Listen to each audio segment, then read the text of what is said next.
Hi friends, எல்லாருக்கும் வணக்கம். இதை பாருங்கள், மாடியில் ட்ராகன் ஃப்ரூட்டு வச்சுருக்கேன். நிறைய பழம் அறுவடை பண்ணிட்டோம். இந்த ஃபோட்டோ அட்டாச் பண்ணியிருக்கேன் பாருங்கள். இது கொடிக்கல்லி, கிட்னி ஸ்டோனுக்கு சாப்பிட்றது. அப்படியே பார்த்தோம்னா பைனாப்பிள் செடிங்க. இது ரொம்ப வருஷமாக வளர்ந்துக்கிட்டு இருக்கு, ஆனால் காய்க்க தான் மாட்டேங்குது. பக்கத்துலேயே பார்த்தீங்கன்னா செர்ரி பழங்க. இப்போ தான் வச்சுருக்கேன், சின்னதாக வளர்ந்துக்கிட்டு இருக்கு. கற்பூரவல்லி அப்படியே பார்த்தீங்கன்னா பிரண்டை வச்சுருக்கேன். இது நிறைய இடத்துல வச்சுருக்கேன், நிறைய நல்லா வளருது. நித்திய மல்லி. எங்கள் பூஜைக்கு ஃபுல்லாகவே இந்த பூ தாங்க. சீசன் டைமில் நான் பூவே கடையில் வாங்க மாட்டேன், மோஸ்ட்லி கடையில் வாங்க மாட்டேன். வீட்லேயே எல்லா பூவுமே இருக்குது நம்ம வீட்டில். இதுலேருந்தே பறிச்சுக்குவோம். வெளியில் வந்தோம்னா சுண்டக்காய் இருக்குது, வெளி வாசலில் வச்சுருக்கேன். சுண்டக்காயில் பாருங்கள் எவ்வளோ பூ இருக்குது, அவ்வளோ கொத்து கொத்தாக காய் இருக்குது. இப்போ தான் பறித்தோம்.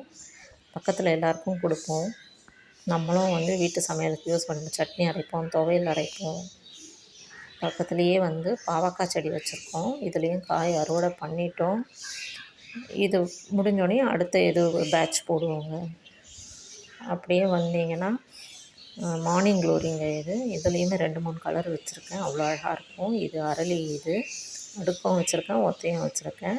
அப்படியே வந்தோம்னா எல்லோ கலர் ஆலமண்டா. இது பிங்க் கலரும் வச்சுருக்கேன், இதுவுமே நிறைய பூக்கும். இதுதாங்க நம்மளுடைய கார்டனு. சீசன் டைமில் நிறைய காய்கறி போடுவாங்க. இப்போ மழைங்கிறதுனால நான் எல்லாமே அறுவடை பண்ணி முடிச்சிட்டேன்.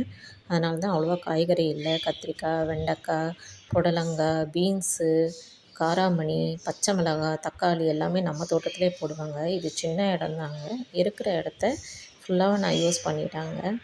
செடி மேலே அவ்வளோ பைத்தியங்க நான், அதனால் அவ்வளோ செடி வச்சுருக்கேன். இருக்கிற இடத்த அழகாக வச்சுருக்கேன். மாடிக்கு வந்தோன்னா பச்சை பசேல்னு இருக்கும். நீங்களும் பார்த்து என்ஜாய் பண்ணுங்கள். சப்ஸ்கிரைப் பண்ணுங்கள்.